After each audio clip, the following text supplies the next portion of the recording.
Welcome everyone Hello.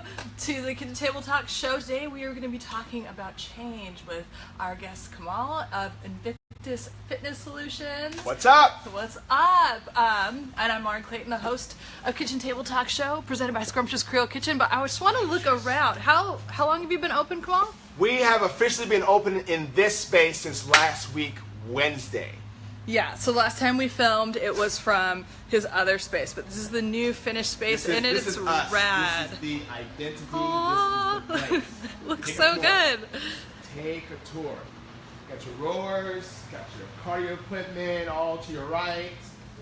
Got some medicine balls against the wall. You got your outdoors for more outdoor activity, and then we got the strength stuff: the rack, barbells, the dumbbells, benches, the rings. Fun It stuff. looks so good. Fun stuff. Congratulations. Well, thank you. It has been a journey that people have been involved in making it happen. Yes, it has. So, today, we're going to talk about change. I was texting with you and just about when to have you on the show again, because I just love your energy and I love, what you're doing, and then it was already September. Time just flies, and I'm like, it just flew by. Yeah. It just flew by. It's crazy. It's just, but what I love about this time of year is that it's like a big time of transformation and change. Yes. As the seasons are changing, but specifically fall is kind of known for that. And that's kind of what we both do for a living, is help people transition and change and Absolutely. let go of patterns that aren't serving them and kind of guide them to maybe a higher, better way of living. Exactly. And so what challenges do you come up against with that in your own life maybe, and then with clients? In my own life, so I can speak to this very, very personally. Our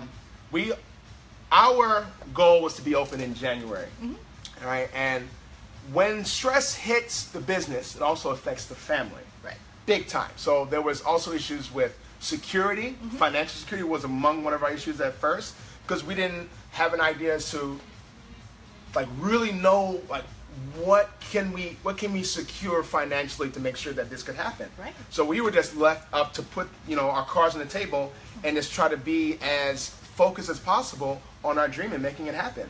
So I think out of everything else, one of the things from a family perspective that faced me personally was knowing that I couldn't really give that impression that I knew for sure that I would have a certain amount, right? But beyond that, that's when belief kicks in, right. And that's where I was able to open the doors or really focus on what I did have.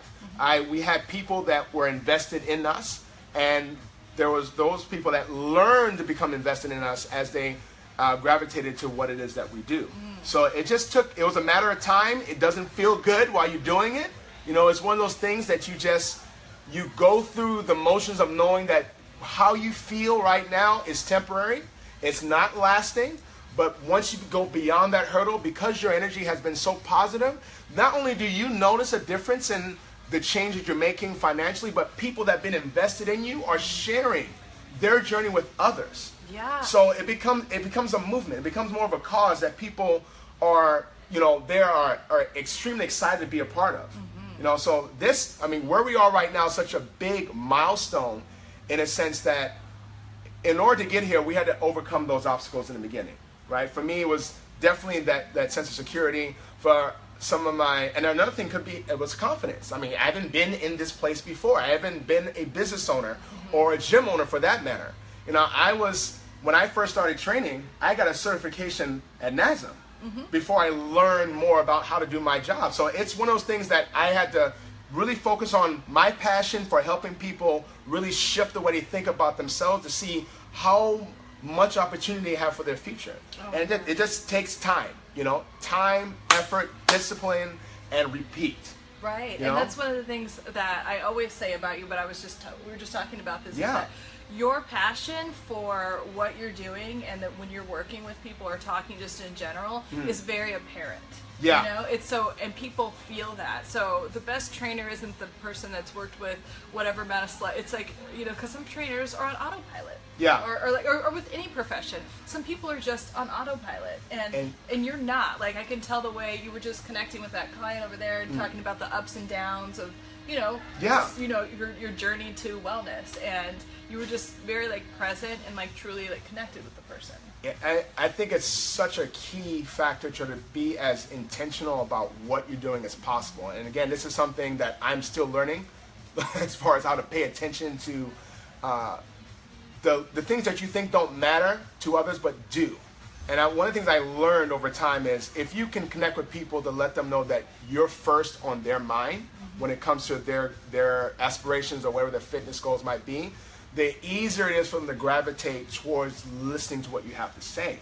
Because, believe it or not, people are not used to that. Yeah, They're not. They're used to being in their own heads about what's going on. And the story we tell ourselves is usually not the best story to move forward. No. And that's just that's just the truth. And I always, I'm checking myself, and when I'm working with other people, what story or belief system do I have that isn't serving me? Is this story serving me or not serving me? So catching that in myself, and when, you know, we're working with someone to make sure that that is not in the way. That's, really that brings up a really good point, because sometimes I'm not at my best all the time. But if I'm here, like I teach a class 6 o'clock in the morning, and I know I have to make sure that I'm not in this state of funk when I deliver this energy, because we feed off of each other. We need each other's energy in order to be able to progress forward. So that's something I think I developed over time to be really, really good at. You're not going to be able to tell that I'm upset about anything when you come see me. That's not what I want you to get off. So if anything, energy from myself first is important before I can give it off to anybody else. Right. That's really, really key. Absolutely. Another thing I love that you said is that when you talked about pursuing your own dream. So that's a big, you know, to go from, because we both worked in kind of like corporate environments and or different situations, to kind of inching it into, like, well, I kind of transitioned a little bit out of working to, you know, starting my own private practice, and you have these moments where you're like, what am I doing? Exactly. What is this? Because you're paving your own way, but you're really coming from a sense of, like, I really feel like this deep sense within yourself of, like, this is my purpose, this is what I'm supposed to do. And there's all this external, like, crap about, like, well, what are you doing? How's this gonna work out? Noise. Constant noise. And you really have to make a conscious effort to be kind of like brave and ignore it. And when you do, then all that stuff dissipates. The money comes in. Everything that kind of like aligns. You gotta learn how to separate noise from the signals, right? Yes. Separating the noise from the signals, because there are signals out there letting you know that the path that you're on is where you're supposed to be. But if you're listening to what other people have to say about where you're going or what you're doing, and you bury your head in what people are saying about you, it's very depressing. And I think that was a battle that I faced, and my partners have faced for some time, and to some degree still face. But we have gotten better at separating the noise from the signals that's going to drive us forward. You know, huge difference. And I think that never changes. I think that another obstacle comes in, and like you just get stronger and stronger and stronger until you just have this ultimate clarity about, oh, this is my purpose. But it just never stops. I was listening to an interview that Oprah and Gary Zukav did, and who wrote The Seed of the Soul. I'm reading The Seed of the Soul. Oh my God, it's so good. But anyway, was he on this past Sunday?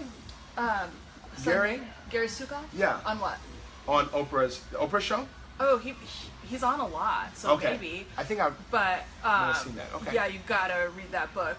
So I'm just kind of like blowing my mind. But one of the things she did, like, she's Oprah, right? And then when she started her own network, it like kind of fell apart at first, and it wasn't working. And she's like, but I knew, like, something in her, she like knew that she wanted to do, and she just had to get the right things aligned. And when things were aligned and she stopped with the chatter, everything kind of lined up. So even someone, you know, that we think is so powerful or kind of revere in a way, like, has those moments. And it just makes you stronger and stronger. So I don't know. Everything worthwhile, you have to go through some level of difficulty to attain. You don't, any successful person that we can think of, they've never started off being able to do things perfectly correct. No, it has been a struggle. It has been difficult. It has been challenging.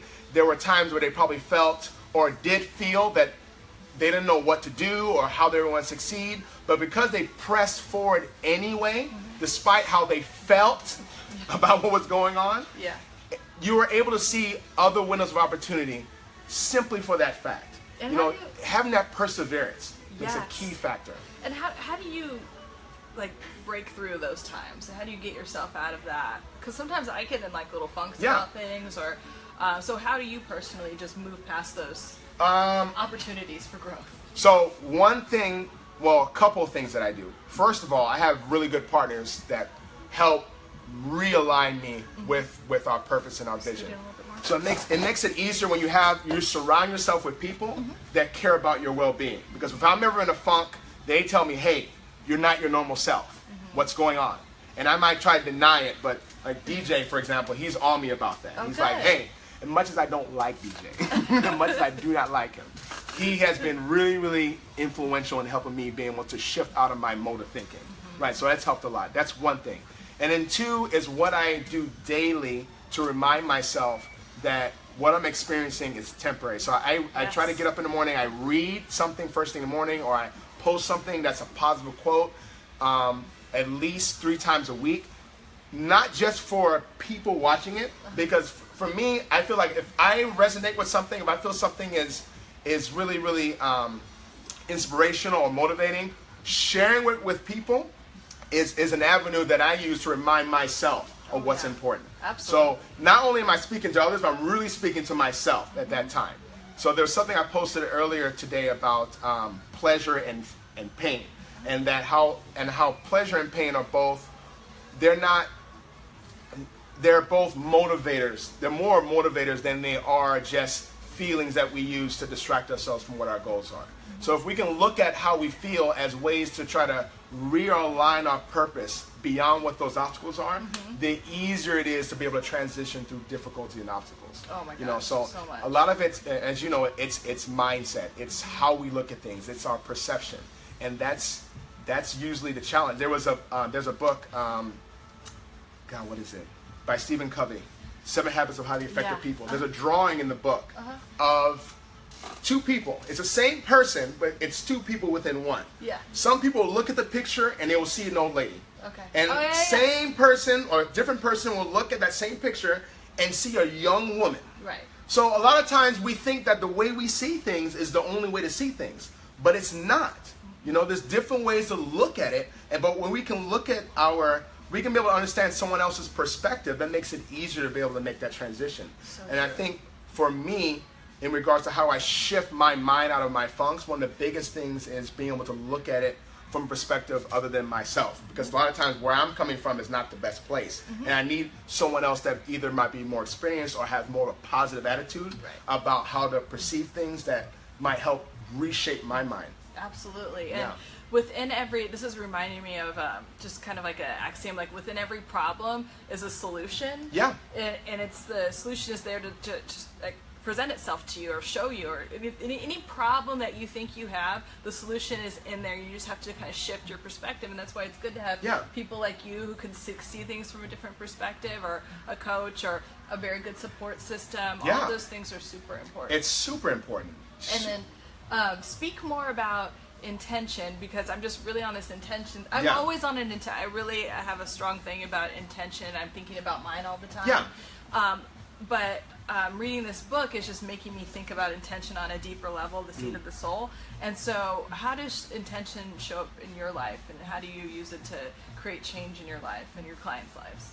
So that's a really good question, because with intention, I mean, it is really about being able to pay attention to what's going on, right? So, for example, the client I just saw, we've been working on making some changes with like nutrition and exercise, and one of the things that she's noticed is that over time she's been paying more attention to those things that do not serve her than the things that do.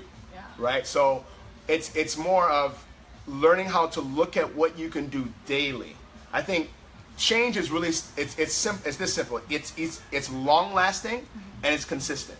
right? So number one, when it comes to being able to raise your level of being able to pay attention, you got to think about what you can do consistently, right? So for example, for me, that is being able to get up a little bit earlier and do some daily reading or to pray first thing in the morning. I need to shape the way I want to think about my day before I start my day. To me, that's extremely important.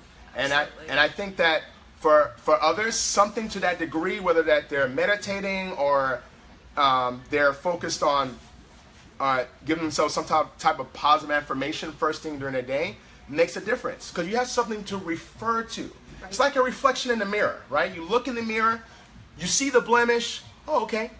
You don't make it a big deal, but you can clear it right away. You can go back to what you see is something you want to change right away, right? So I think that being able to look at what you can change and have an impact on daily, not just over a long period of time.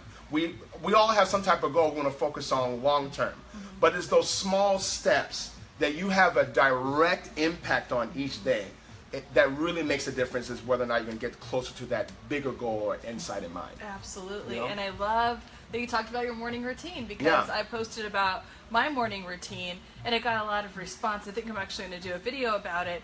And because it's like, however your life is, you wake up the next day, and then, sometimes like they talk about in The Secret, like how someone wakes out of bed and they hit their toe, and then they're or you could decide to get the energy flowing in the right way.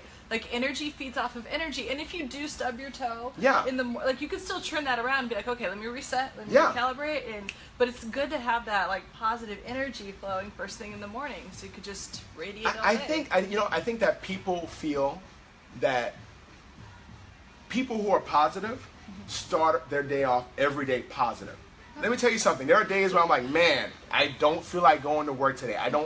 My energy isn't there yet. Right. What's wrong with me? And if I stay focused on that particular thought, the rest of the day is going to be bad for everybody else. No one deserves that. Right. So, but it's like you put yourself in a mindset of, I can constantly refresh the way I think right now. This is not something that's supposed to be long lasting. I have a direct impact on how I want to feel right now. So it's not that we don't, it's not that people who are usually positive don't feel it, but they have a really good habit of reshaping how they think instantly. And it has a lot to do with how they choose to feel about themselves and who they surround themselves with. I can tell you the people that we train have been a huge impact on me being able to reshape the way I think. Because they come in here positive. They come in here expecting a certain level of energy. And it reminds me right away that, hey, you know what? Whatever I'm feeling right now, let me put that to the side. Right. That doesn't deserve any attention, okay? But being positive to help people get out of their own head, that's what I love to surround myself with. That's what I love about what I do, and what you do is that like your negative kind of lower vibrational energies, that they call them, they're not even you, and they're kind of a lot of times they're self-centered, they're not real. Like any kind of fear is false evidence appearing real or anything like that. So, and because I need to show up for someone else and help them heal or transform, like I don't have time to like be like self-indulging in my like little like problems or mental chatter. And then it's like I have to show up on this higher level for someone. It's like, oh yeah, this is where I'm supposed to be operating all the time anyway. And you feel so great being there, right? Exactly. It's a different experience when you know that you have helped or created such an impact in someone's life that they're sharing with you what's going on now that's different than what it used to be. To me, that's amazing. That's like beyond real. And I've either get goosebumps or I get I even get more excited. And it's something I probably heard at least 1,000 times already. Right. But the fact that it's a different individual each time means that you're learning to create something. You're learning to be around a pattern of using that positivity to help people grow outside of how they used to be. Yes. And that's the ultimate thing, is to be in service. However that shows up for you. Yes. Is to be in service if you're just being authentic and it's just whatever it is. It's however big or small, whatever you love to do or whatever kind of drives you or you feel that like, I want to do this, kind of I want to start this business. It's a way of being in service. And however that shows up, I think is really awesome. That's crucial. I mean, the thing is, I think we all have some type of calling, right? We have some type of calling. Some of us choose to decide, you know what, I'm going to put that on hold. I'm just going to focus on work or business, whatever the case might be. And as you suppress it, you hear less of it, right? If you have this feeling, I'm telling you, it's not going to feel grand in the beginning. But as you continue to pursue it, there will be doors, there will be ways for you to be able to see your purpose realized. And you'll be able to surround yourself with people that truly care about you getting there. Just for the sake of you getting there. Not with an agenda. Just for the sake of you getting there. You know, and that's, if you're not used to that experience, believe me, you're totally unaware of what you're capable of. Totally unaware. And I think a lot of people are. Sometimes I think I'm continuing to grow all the time, but sometimes I'm like, no, I don't want to do that, or I don't want to do that. So we all have that, and it's just these different levels of awareness, and being brave enough to look at them and be like, okay, I can do that, or that is possible. I always like to say, impossible is I am possible. I think that's from The Secret too, but I really, I think that that's accurate in a lot of ways. Whatever you can do to shift your mindset, like almost instantly, you know, and it's a journey, people. It's not, it's not something that you get to right away. I think we're so used to getting things instantly, right? That we feel like when it comes to our life goals and whatever we want to accomplish, it should happen instantly. And when it doesn't, we get down on ourselves. We feel guilty. But let me share this with you. Anything like worthwhile, right? Anything you feel that you want to accomplish in life, should it not be a journey to get there? You know? Should it be something that you attain quickly and then you don't know what the next step is? It's like, eating ice cream or donut. It tastes great while you're doing it, but when it's over, you're left with this empty feeling, right? You don't have that with life goals. That's totally different. Like, once you get there, you realize that, wow, I'm already here. Look how much more I can do. Let's pursue the next level. Right. So growth is something that does not limit itself. Only we choose to limit ourselves, right? It's one of those things that we have to decide that if you're really committed, first of all, you got to commit. Number one, you have to commit, okay? Doesn't mean that you're going to be perfect at how you commit, but you have to make the decision, I'm going to do this. This is a must. This is not a should. This is not a used to be. I'm here now. Let's make it happen. When you make that decision, right, you're not going to have perfect flowers of roses and a parade of people waiting for you in the beginning. In fact, it's going to be the opposite. You might feel lonely quite often, but day by day, you make a little change in what you can do differently from the day before. And the fact that you wake up each day, it's a new opportunity. It's not a defect. It's a new change. It's a new cycle. The more you're going to notice that things that you used to consider obstacles are more blessings. It'll be a lot easier. It is so true. And I like that you were really driving home the point about deciding, because the word decide means to cut off all other options. So you don't give yourself a back. So it's like, I'm making a decision to do this. And even if it's little baby steps every day or, a couple times a day, I'm deciding to move forward in this way. And so, and I'll probably be posting about this month, but I'm really encouraging people, like, what is it that you want to change or shift or transform in your life? Do you have anything that's popping up for you in your own personal life about that you're kind of intending to change for yourself? I am planning on learning how to do speaking engagements. So that's going to be interesting. That's going to be a different change for me. I have one of my clients that I teach early in the morning. He's asked me to join him end of this month to possibly do a speaking engagement.